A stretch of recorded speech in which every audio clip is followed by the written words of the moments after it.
Bonjour à tous. Je m'appelle Benjamin Hénard. Je travaille actuellement au sein de la société SpyGen et je suis hébergé en tant que chercheur hébergé au sein du LIRM, le laboratoire d'informatique robotique et microélectronique de Montpellier. Je suis très content d'avoir entendu la présentation avant de Lucie et surtout son appel à faire plus de bioinformatique et de biostatistique pour faire de l'analyse de données environnementales, parce que ce que vous allez voir dans ma présentation, ça va vraiment dans ce sens-là. Moi, je viens un peu de l'autre côté du problème, plutôt du côté où comment on va améliorer les outils de bioinformatique pour justement pouvoir changer l'échelle de l'analyse des données environnementales, pouvoir la rendre plus rapide, la rendre peut-être aussi plus précise, et donc en fait ouvrir de nouvelles portes tout simplement dans le type d'études qu'a présenté Lucie. Un point central de ma présentation vont être les phylocamères, en fait, qui est un nouvel outil qu'on a développé au sein de l'équipe du LIRM durant les dernières années. Alors, je commencerai par le contexte où a été développé cet outil et je vais parler de placement phylogénétique. Ensuite, je vais parler du phylocamère lui-même, quel est le concept en fait et comment on calcule un phylocamère, parce que vous allez voir, ce n'est pas la même chose qu'un camère classique. Ensuite, je parlerai en fait de placement phylogénétique sans alignement et de certaines applications en génomique et en données environnementales. Alors, le contexte est finalement assez similaire. Ça fait un certain nombre d'années que j'analyse des données environnementales, mais dans mon sens, ça va être les données environnementales au sens très large. Donc, ça va aller à la fois des données de santé, donc des données qui peuvent être des microbiomes humains, des viromes, des données liées à l'épidémiologie ou tout simplement des maladies, ou ça peut être de la biotechnologie, l'agronomie, la pharmaceutique, ou ça peut être de l'environnement pour tout ce qui est biodiversité et conservation. Dans tous les cas, pour moi, ADN environnemental, c'est à partir du moment où ce qu'on est en train de séquencer et d'analyser, c'est tout simplement une mixture en fait, de génome qui vient d'une communauté d'organismes plus ou moins complexe. Dans tous les cas, que ce soit par une utilisation d'une approche de métagénomique ou de métabarcoding, on va générer des millions, voire des dizaines de millions, voire plus encore de séquences. Donc des très gros volumes. Et une des premières choses qu'on va vouloir faire, c'est effectivement assigner un rang taxonomique ou une fonction biologique, en tout cas donner une étiquette à ces séquences qui sont la plupart du temps anonymes. Donc ça peut être tout simplement donner un nom de famille, de genre, d'espèce, de superfamille, d'ordre, si on n'a pas vraiment beaucoup de références, ou alors d'attribuer la séquence à une famille de gènes ou à une fonction beaucoup plus précise si c'est des gènes déjà assez connus. Dans tous les cas, si on se penche rien que sur l'exemple de l'identification taxonomique, on va avoir un gros problème qui a déjà été mentionné avant, c'est en fait l'incomplétude des bases de données.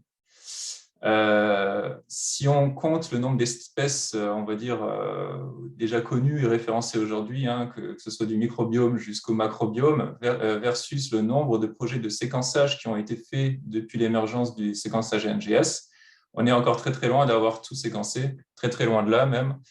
Et donc, on est plutôt dans cette situation-là où si on considère l'arbre de la vie, ici sur la gauche, on va avoir des zones et des clades ici en noir qui sont plutôt connus, pour lesquels on a peut-être eu beaucoup de projets et du séquençage assez intensif au cours des dernières années, et des régions entières de l'arbre dans lesquelles on va avoir très peu, peut-être un, peut-être zéro génome représentatif dans les bases de données. Et donc, si vous faites de l'identification taxonomique, vous allez être obligé de faire un choix. Et un choix qui va prendre en compte deux grands axes, la précision de l'analyse.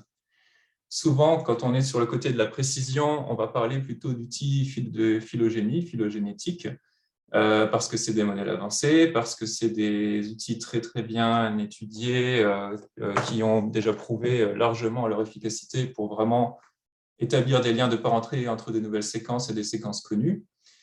Et de l'autre côté, on a le problème de la mise à l'échelle, de scalability, où lorsqu'on va analyser des centaines de métabarcodes, de métagénomes, ou alors on va prendre tout ce qu'il y a dans les bases de données, ça va être très difficile en fait d'utiliser la phylogénie, voire impossible, tout simplement parce que c'est trop lourd en termes de calcul, ou même rien que l'alignement qui est nécessaire à la phylogénie, en fait, va être trop lourd, et donc vous allez avoir tendance à utiliser des outils de bioinformatique qui sont au final, quelque part, des approximations pour essayer d'enlever tout cet aspect modélisation et utiliser un certain nombre d'astuces pour regrouper des séquences ou essayer de comprendre leur composition et déterminer effectivement des unités comme les OTU, Operational Taxonomy Unit, des unités qui représentent plus ou moins une unité taxonomique, donc un groupe d'espèces, peu importe en fait l'espèce qui est vraiment présente ou pas. Donc ce spectre va aller tout simplement de la fréquence en camère jusqu'à la classification OTU, ou alors ce que j'appelle le LCA Adjustment, qui est Least Common Ancestor Adjustment. C'est tout simplement, vous alignez vos séquences à des bases de référence connues et vous remontez l'identification de la séquence à l'ancêtre commun. En fait, pour toutes les séquences qui, par exemple, montrent toutes 60% d'identité de la même façon, voilà, vous avez 3 ou 4 feuilles, elles montrent toutes 60% d'identité, donc la séquence que vous avez trouvée ne ressemble à rien en fait dans la base de données, vous allez remonter tout simplement à l'ancêtre commun et lui donner ce label-là, par exemple une famille. Ce dont je vais parler aujourd'hui, en fait, c'est quelque chose qu'on essaie de développer et qui essaye de pousser la phylogénie, donc le côté de la précision, vers le côté de la mise à l'échelle. Et vraiment essayer de pousser ces outils, ces modèles avancés et tout le travail qui a été fait depuis des décennies en fait en phylogénie vers quelque chose qui est à l'échelle en fait du séquençage actuel et tout particulièrement des données d'ADN environnemental pour tout simplement revenir vers ce côté précision dans ce type d'études. Et une des clés en fait, ce dont je vais parler aujourd'hui, pour réussir à faire ça, c'est la plupart des méthodes en fait qui sont plus à l'échelle. Pourquoi elles sont à l'échelle? C'est souvent parce qu'elles se passent de l'alignement. Elle se passe non seulement de la phylogénie et de la modélisation, mais également de l'alignement, et par des méthodes camères ou d'autres astuces. Et donc, ce que je vais parler aujourd'hui, c'est des outils de placement phylogénétique, en fait, qui se passent d'alignement. Alors, comment vous feriez classiquement pour faire une identification taxonomique d'ADN environnemental si vous utilisez une phylogénie ou une taxonomie? La méthode la plus lente, mais sûrement la plus précise, serait d'avoir un alignement multiple, comme ici sur la gauche, avec un certain nombre de séquences de référence en rouge. Bien sûr, si vous allez dans un écosystème extrêmement peu connu, vraiment très, très exploratoire, vous n'allez même pas nécessairement disposer de cet alignement. Donc là, on se place, on va dire, déjà dans la situation où vous avez au moins quelques génomes de référence et pas rien du tout. Dans tous les cas, vous avez un certain nombre de références en rouge et vous allez avoir un certain nombre de séquences que vous avez échantillonnées, des requêtes ici qui sont en vert. Ça peut être des barcodes, ça peut être des contigs de métagénomique. Vous allez les aligner à ces séquences de référence et donc vous allez obtenir un arbre où ces séquences échantillonnées dans l'environnement, ces requêtes, en fait, vont être placées dans un arbre et donc c'est une inférence de novo. Une inférence de novo, le problème, en fait, c'est que c'est extrêmement lourd en termes de calcul parce que non seulement vous allez devoir comparer les séquences de référence entre elles pour pouvoir déterminer leur lien de parenté, mais vous allez également comparer les requêtes entre elles et les requêtes avec les séquences de référence.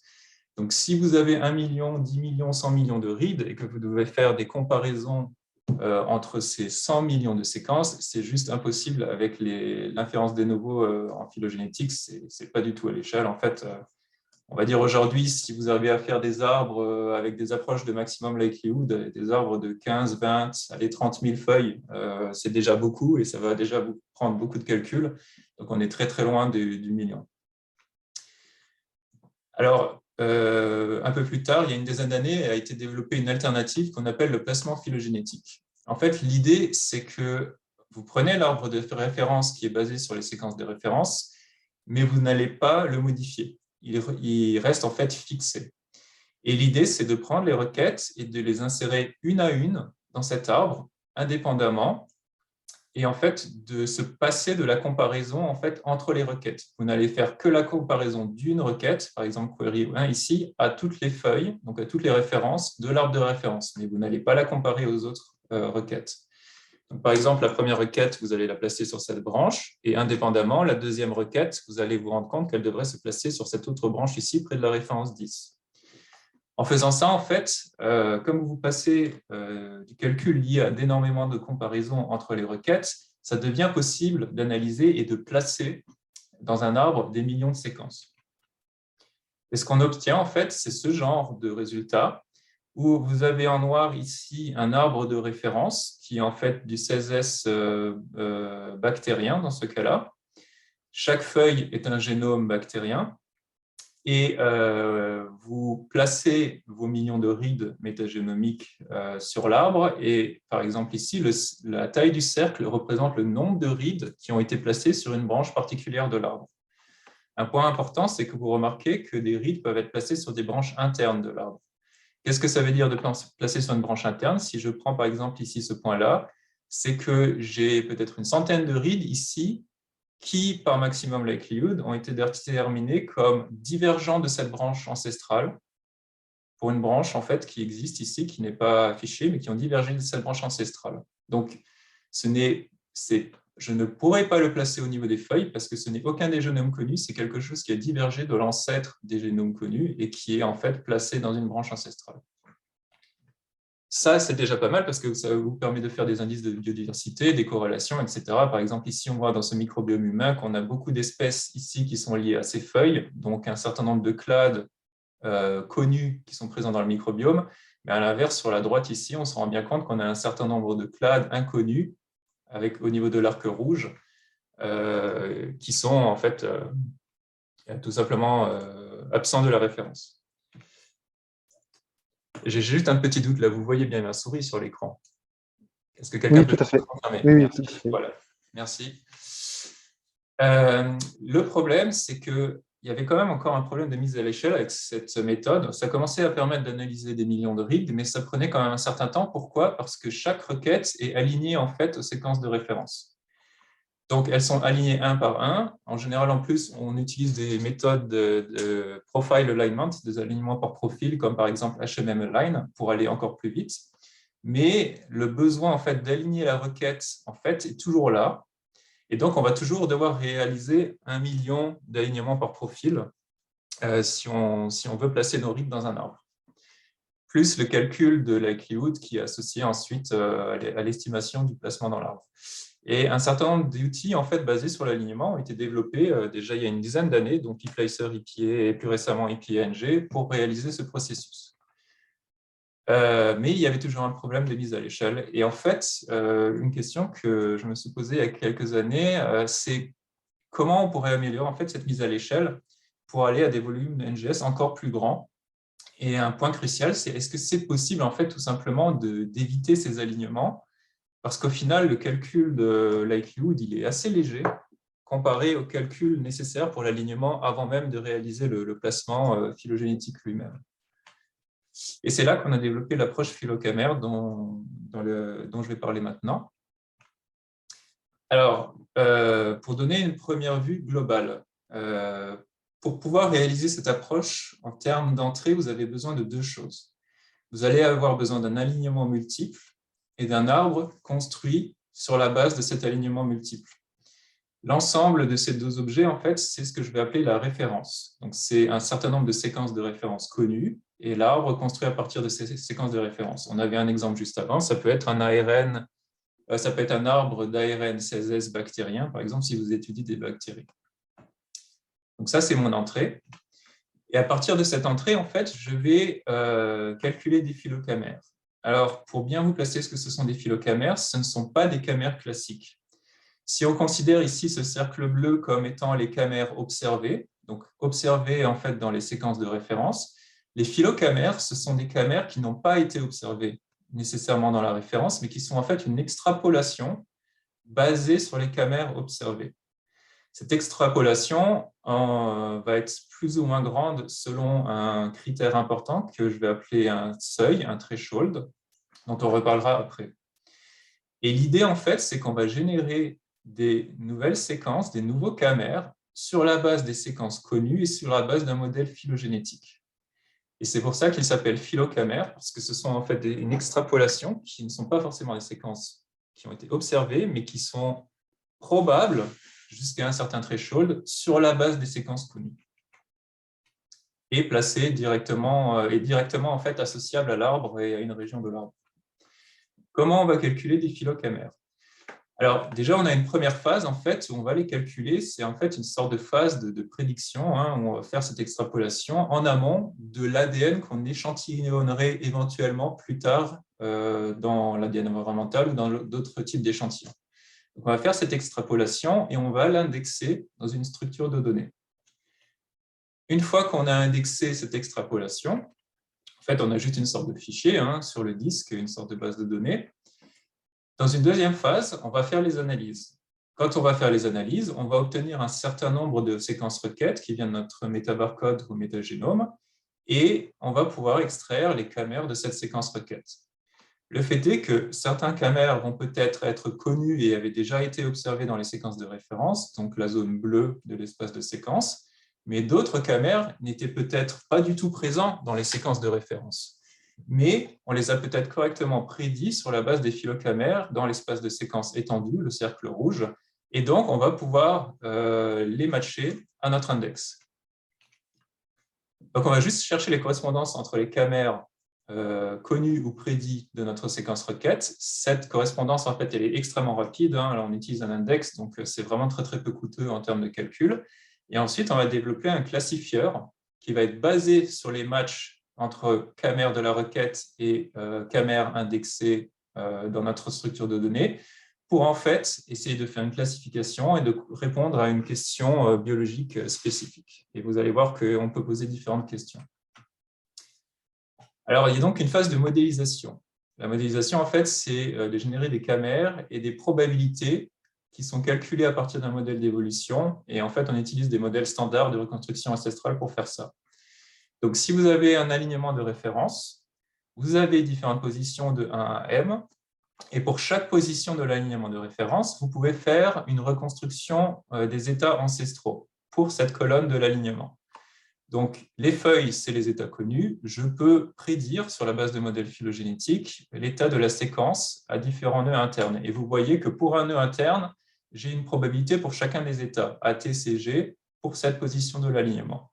Je fais ça pour la première position, mais je peux également faire ça pour les autres positions. Par exemple, ici, dans la position M, à partir des séquences connues qui sont aux feuilles, je peux prédire une probabilité d'état A, T, C ou G pour cette colonne à différents nœuds internes de l'arbre. En fait, grâce à ça, je vais construire une matrice avec des probabilités pour les différents états de la séquence aux différentes positions. Et elles sont associées à des nœuds de l'arbre. À partir de ça, je vais pouvoir calculer la probabilité d'un camère ancestral.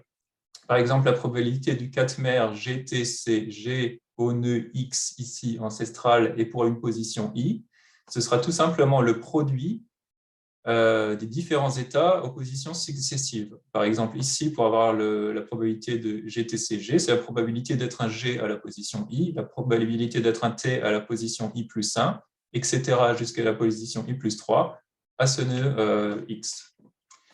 Donc, je vais déjà devoir développer un algorithme en fait, pour générer tous les phylocamères sur la base en fait, de ces probabilités pour tous les nœuds ancestraux de l'arbre.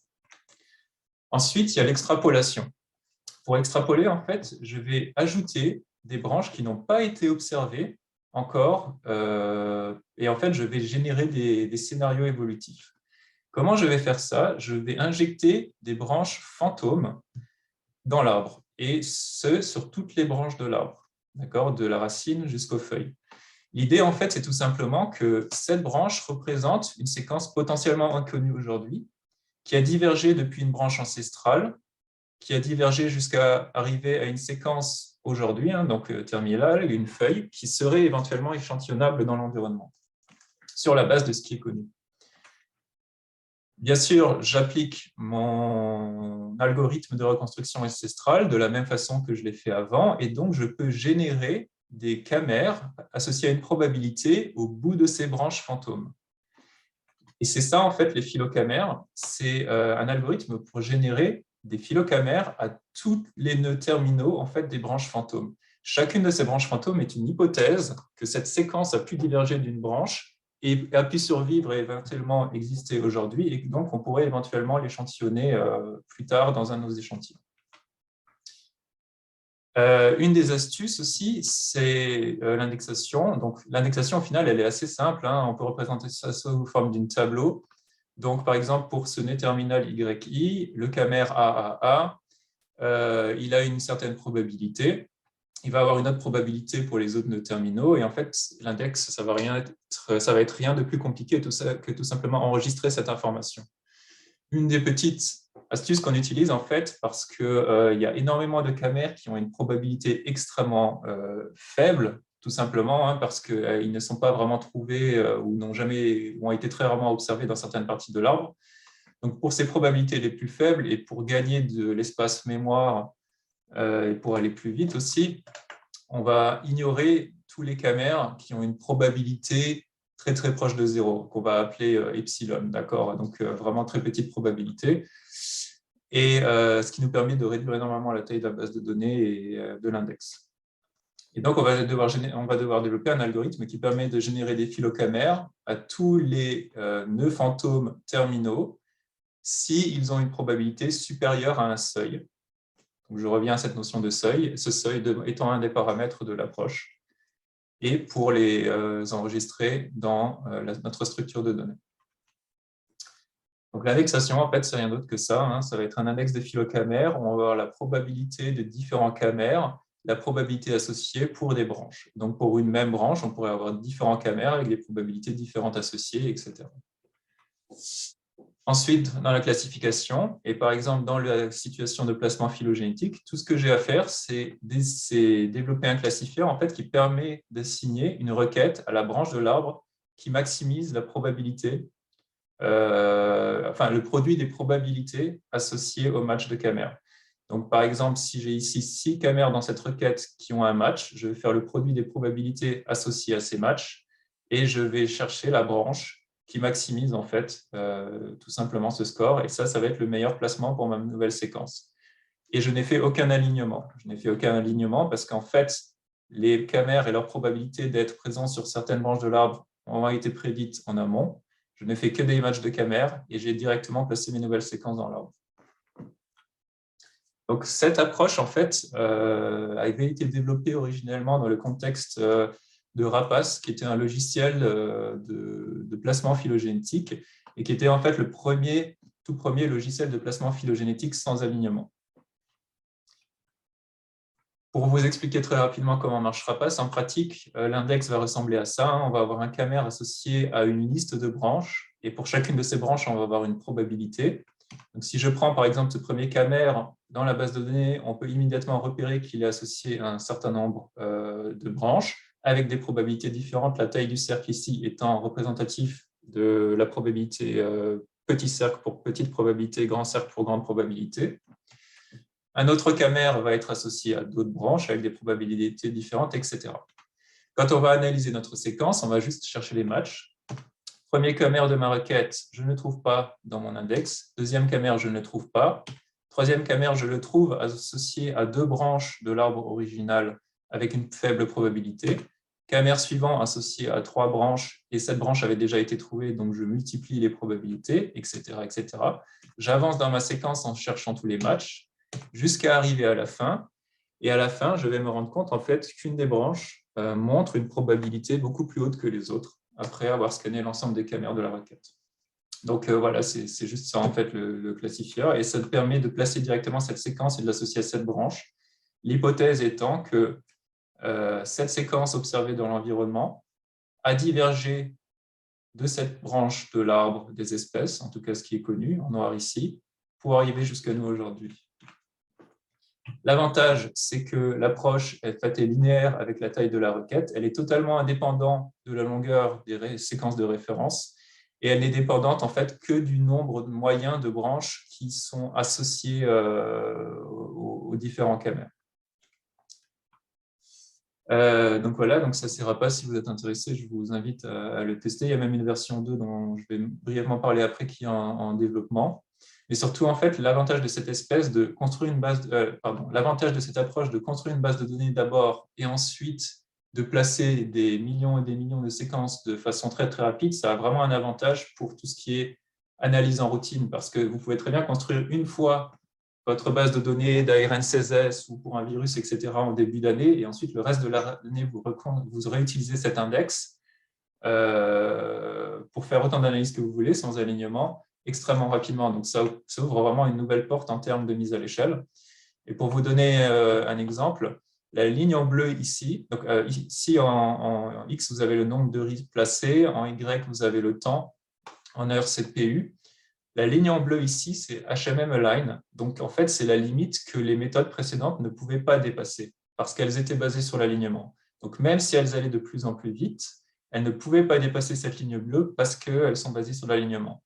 Et donc, en fait, cette méthode qu'on a développée, elle permet de dépasser cette ligne bleue et en fait d'aller plus vite parce que tout simplement, on ignore l'alignement. Mais, bien sûr, tout n'est pas rose. On avait un problème. Le problème étant principalement la taille de l'index. En fait, générer des phylocamères pour des arbres, en particulier très gros ou des alignements très longs, ça fait beaucoup de données. C'est énormément d'hypothèses qu'on génère, des scénarios évolutifs, énormément de camères, énormément de... si on monte aussi la taille de K, ça va être de plus en plus lourd, parce qu'on a 4 puissance K camères possibles. Hein. Donc, si ici en X, vous avez la taille de K, la taille du camère, du phylocamère.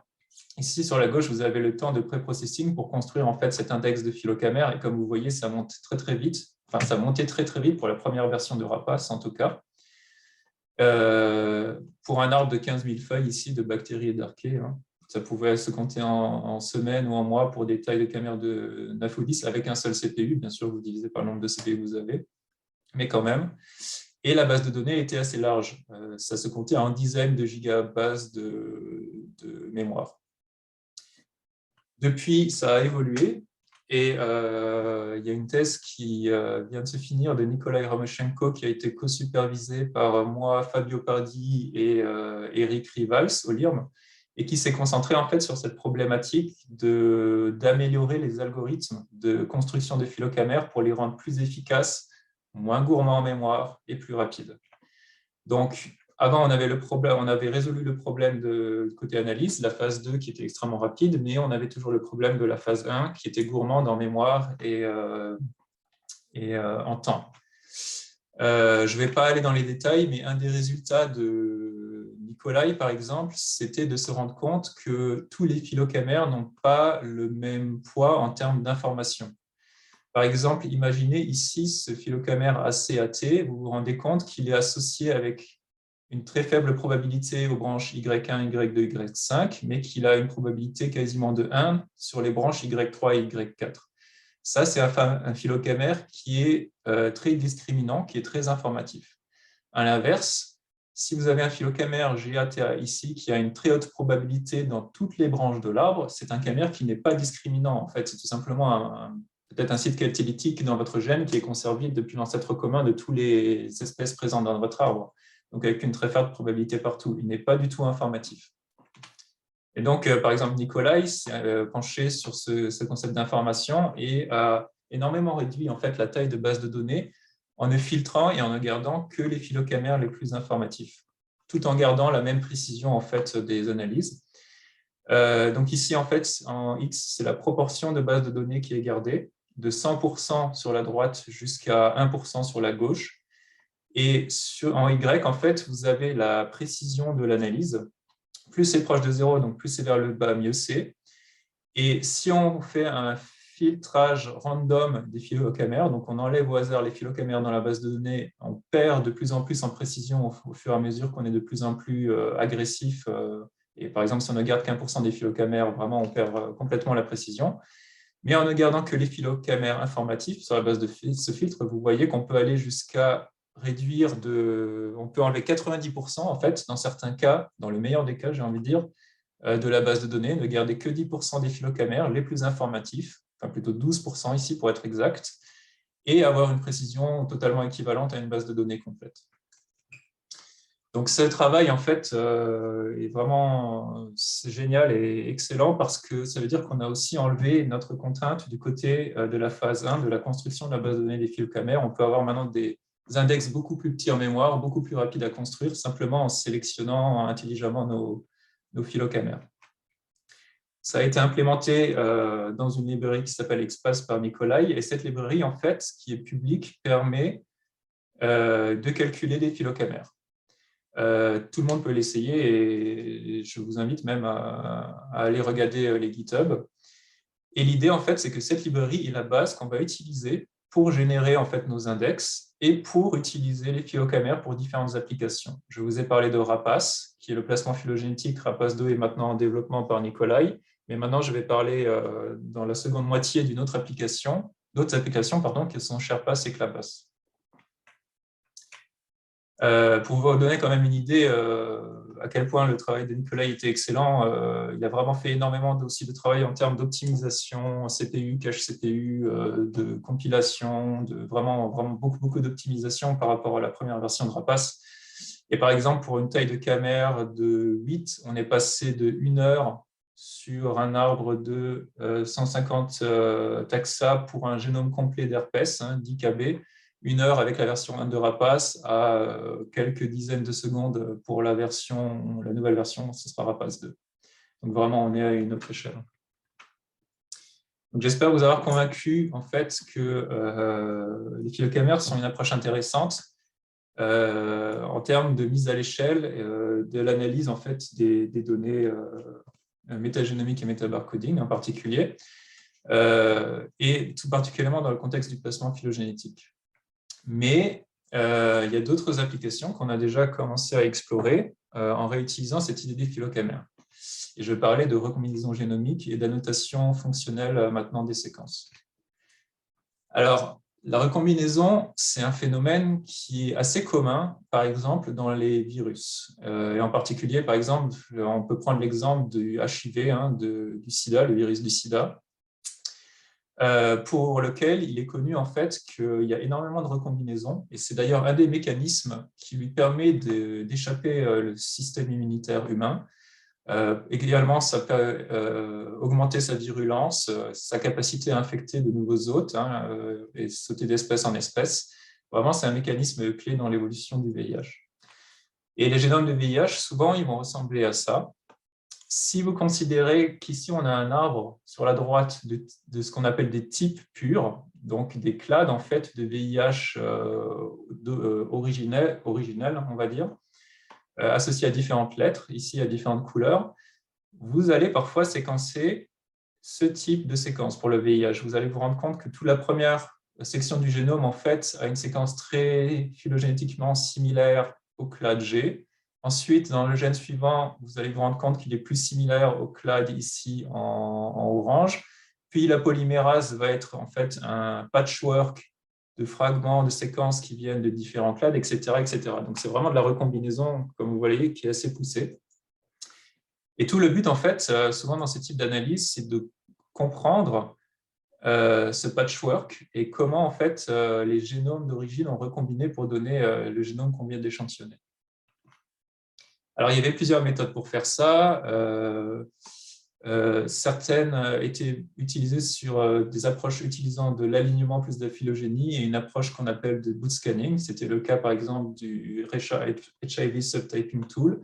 D'autres approches utilisaient des algorithmes génétiques pour trouver en fait les meilleures partitions dans la séquence requête et quelles partitions en fait venaient de quel sous-type de virus, ou encore des profils HMM, en fait, où les gens construisaient un profil HMM pour chaque région de l'arbre et en fait se rendaient compte que certains profils HMM de différentes régions de l'arbre présentaient un meilleur score selon la région du génome qu'on est en train d'analyser.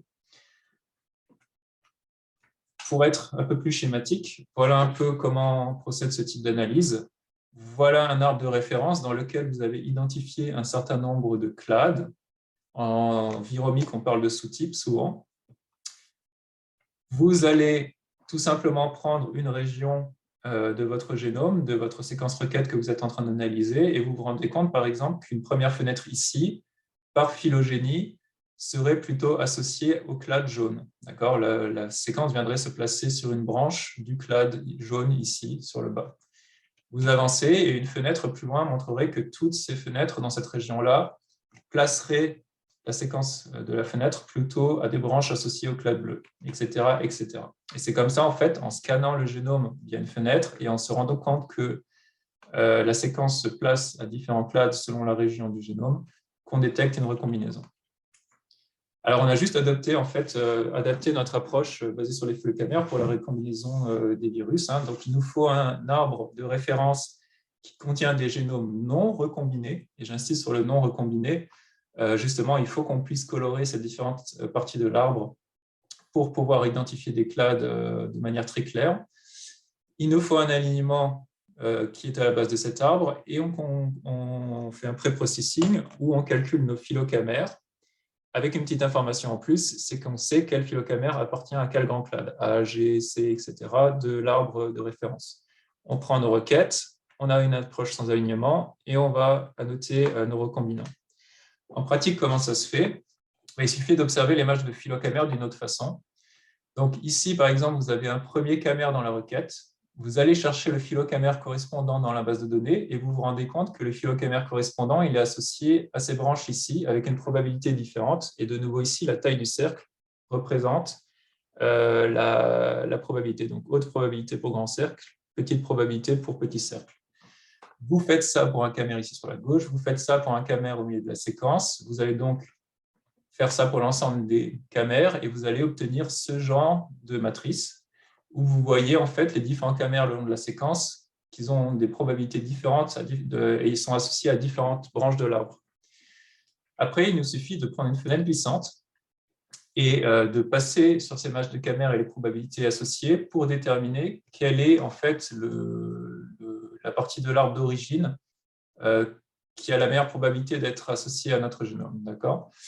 Donc ici sur la gauche, ça va être le clade B, le clade B, le clade B. J'avance, là je pourrais hésiter entre clade A et B. Je continue à avancer, tout ça c'était B. Ici je suis dans une zone un peu moins sûre où je perds un peu de signal phylogénétique. Ça va souvent être la région de transition et le point en fait de recombinaison.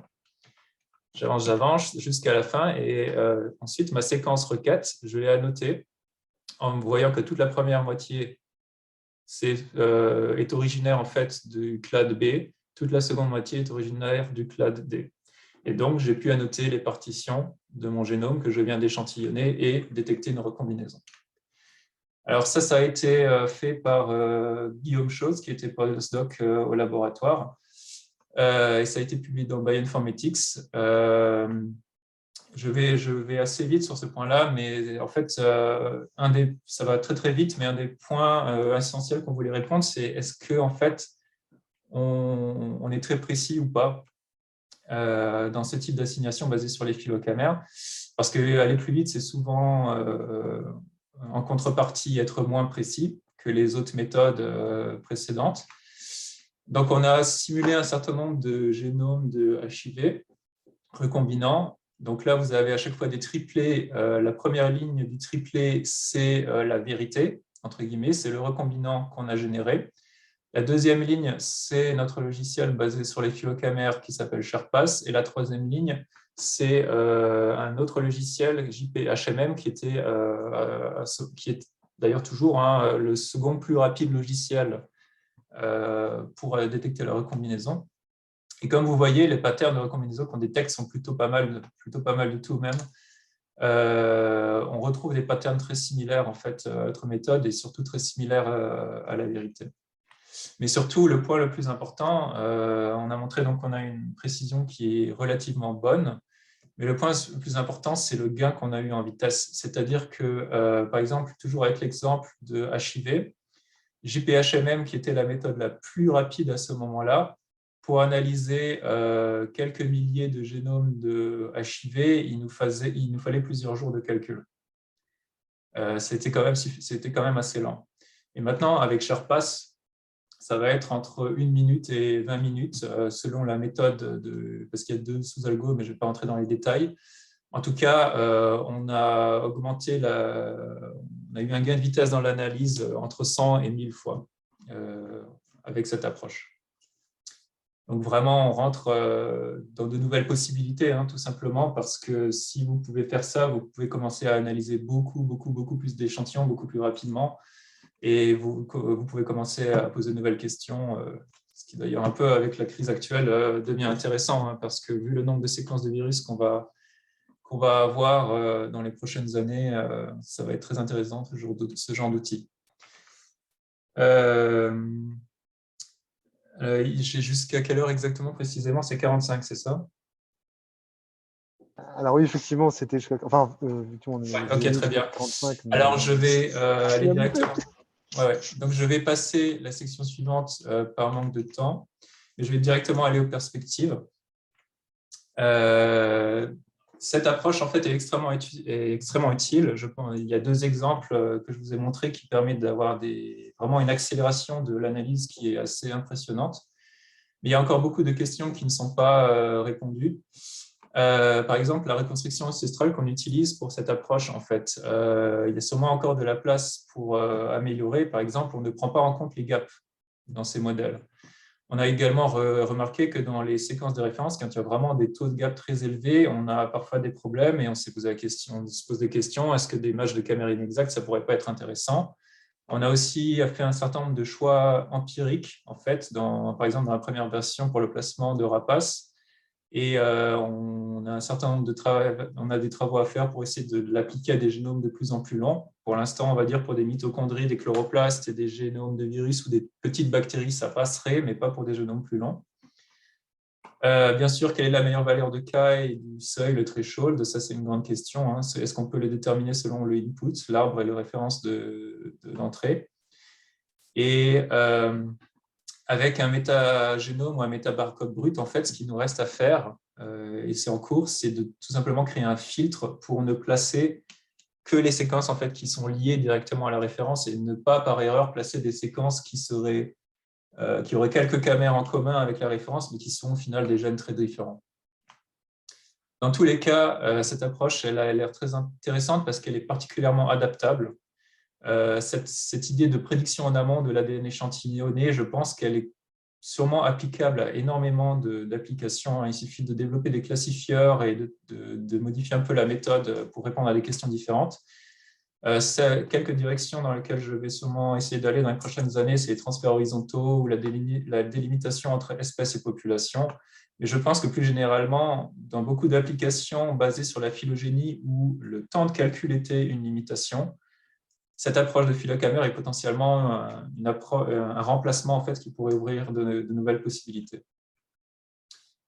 Et plus particulièrement dans l'ADN environnemental, je pense que si la phylogénie devient aussi à l'échelle, peut-être qu'on peut commencer à réfléchir à bouger du clustering OTU vers beaucoup plus de placements phylogénétiques. Bien sûr, si vous avez un minimum de références, parce qu'en fait, on peut calculer des indices de diversité plus intéressants parce qu'il y a une notion d'incertitude en fait, du placement et de l'association aux espèces qu'on peut générer grâce au placement phylogénétique et aux statistiques de phylogénie qui n'existent pas, par exemple, dans d'autres méthodes. Et par exemple, d'autres applications, hein, une application intéressante que je trouve assez fun, par exemple, et qu'on avait publiée l'année dernière, c'est analyser en fait différents locus et leur résolution à pouvoir faire de l'identification taxonomique, analyser la résolution des différents marqueurs tout simplement hein, pour un clade particulier et aussi se rendre compte que différents logiciels permettent d'obtenir la meilleure résolution, mais que ce n'est pas le même logiciel selon le marqueur, par exemple. Donc tout ça, c'est vraiment très technique, mais c'est extrêmement intéressant dans l'analyse bioinformatique pour avoir un bon protocole. OK. Et pour finir, un dernier slide. Je pense que ce genre de recherche est aussi extrêmement nécessaire parce qu'on va aller de plus en plus dans les années qui viennent à du séquençage in situ et en temps réel avec les nouvelles séquences, les nouvelles technologies portables qui arrivent. C'est-à-dire qu'on va commencer à avoir des caméras, on va commencer à avoir de la séquence immédiatement au moment où on met la séquence sur le séquenceur. On ne va pas attendre la fin d'un Illumina, on ne va pas attendre le lendemain.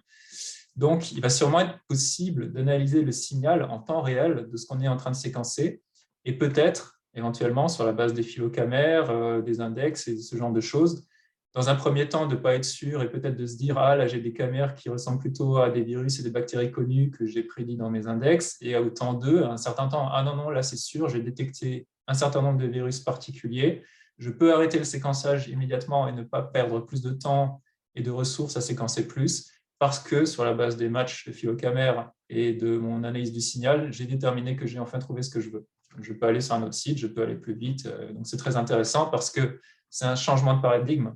C'est que la bioinformatique devient temps réel et sur le terrain, alors qu'aujourd'hui, elle est souvent reportée plus tard au laboratoire, parce qu'elle était trop lourde, parce qu'il y avait la phylogénie, des dizaines de gigas de RAM, etc. Alors que là, avec ce genre d'outils qu'on essaye de développer, c'est vraiment apporter la bioinfo sur le PC portable et permettre cette bioinformatique immédiate, en fait, tout simplement. Voilà, je vous remercie pour votre attention.